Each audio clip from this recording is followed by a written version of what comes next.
Stand right here. Can I wear your hat? Huh? Can I wear it? Oh, that's nice. Get over here. You want to be a judge? Say yes. Yes. All right. Is your mother guilty or not guilty? Not. Not. Take your hat back.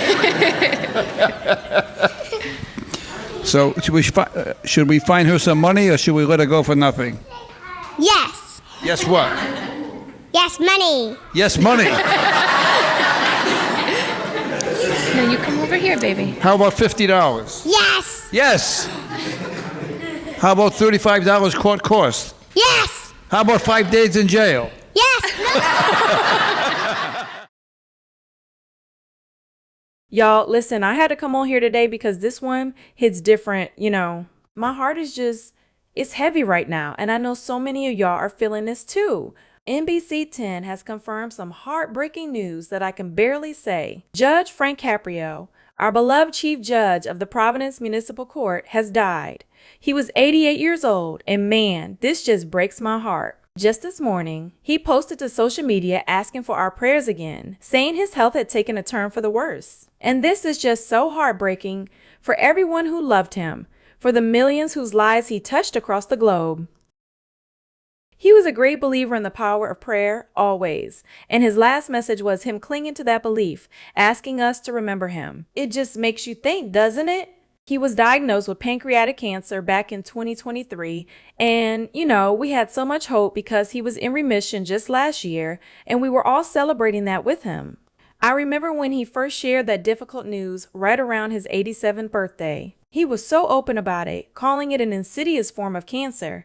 But even then, there was this quiet strength, this unwavering faith. He said he was being treated by a wonderful team of doctors, and he prayed that God would guide their thoughts and hands. He was prepared to fight, saying the road ahead was tough, but he was going to fight as hard as he could. And when people asked what they could do, he didn't hesitate. He asked for prayers. He genuinely believed that the power of prayer, in addition to medical treatment, was the most powerful weapon to help him survive. And, you know, when he talked about that battle, he shared something so personal. His own father had died of pancreatic cancer when he was 79, just 8 months after being diagnosed. He was so honest, so vulnerable, even saying he didn't like being bald and wanted his hair back, which just showed you how human he was. He chose to be public with his illness, and when asked why, he simply said, "I'm a public figure, and I really had nothing to hide, and I really thought I could be an inspiration to other people if I survived." And let me tell you, he was an inspiration every single step of the way, just by facing it with such dignity and grace. But listen, we can't talk about Judge Caprio without talking about his life, his legacy, because that's what he truly was, a living testament to kindness and compassion. He was known nationwide for his Caught in Providence TV show, but for him, it was always about more than just entertainment. He always said he was just a kid from Federal Hill whose mother couldn't afford prenatal care when she was pregnant with him. His father was a fruit peddler, then a milkman, and taught them what it meant to be truly strong.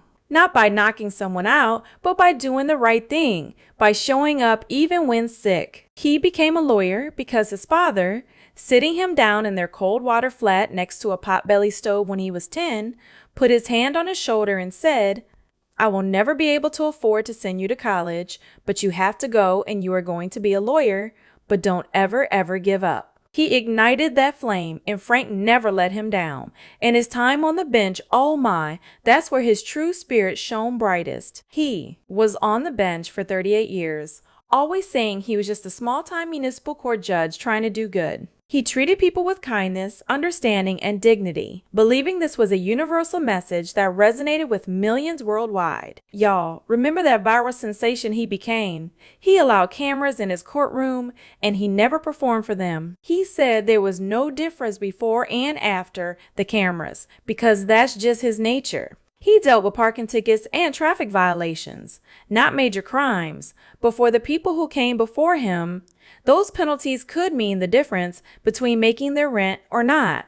And just as important, for many, it was their first exposure to the judiciary. Too, he always remembered his dad's advice from his very first day on the bench. Listen, he told a story about how a woman came before him who had 3 kids and owed $300 in parking tickets. Couldn't pay, and he fined her another $300. His dad, watching from the gallery, simply said, "Frank, that woman was scared. You should have talked to her. You can't treat people like that." Judge Caprio, with tears in his eyes, always said it never happened again.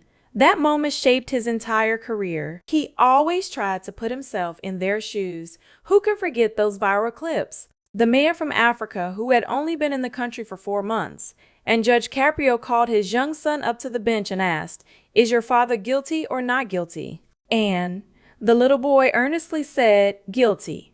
Everyone laughed, the tension broke, and that terrified father suddenly eased. That's the compassion he brought. Understanding that for many, court was a terrifying experience. Or that clip where the woman tried to throw her husband under the bus for a speeding ticket, and Judge Caprio, with a twinkle in his eye, played along with such warmth and humor. He understood that sometimes the most obstinate people were the ones who needed help the most, and their behavior was just frustration with the system. He always said it wasn't easy judging people, trying to discern if they're lying maliciously or if they're just scared and don't have the money. For him, justice wasn't just about handing down fines. It was about considering the circumstances. If someone went home that night and couldn't feed their family because of a fine, was that justice? He didn't think so. He grew up poor and witnessed poverty firsthand. He knew what it was like not to have 25 cents for the movie theater. He wasn't reading about it in a book. He lived it. He was married to Miss Joyce for 61 years and had 7 grandchildren, all doing well. His fans, from India to Dubai to Brazil, everywhere, adored him. They weren't just drawn to his court content, but loved his human content too, because he was so defined by his family and upbringing. His message always was to reach out a helping hand, to treat people with civility, decency, respect, and compassion. He believed our challenge wasn't to get all we can, but to give all we can. May he rest. He often said, and this is so profound, that when the book of our lives is closed, we won't be judged by how much we've taken, but by how much we've given. We won't be judged by the dreams we may come true for ourselves, but by the dreams we may come true for others. We will be judged by the hope we inspire in the hopeless and the difference we make in the lives we touch. My heart goes out to his family, his wife, his children, his grandchildren, and all who loved him. This one hits different because he really truly made a difference. He was a beacon of hope and compassion in a world that desperately needs it. We all felt connected to him, didn't we? He showed us what true justice could look like, delivered with kindness and understanding. I'm still processing this, honestly. His message, his spirit, that will live on forever. Thank you for everything, Judge Caprio. You will be so dearly missed. Rest in peace, Frank Caprio.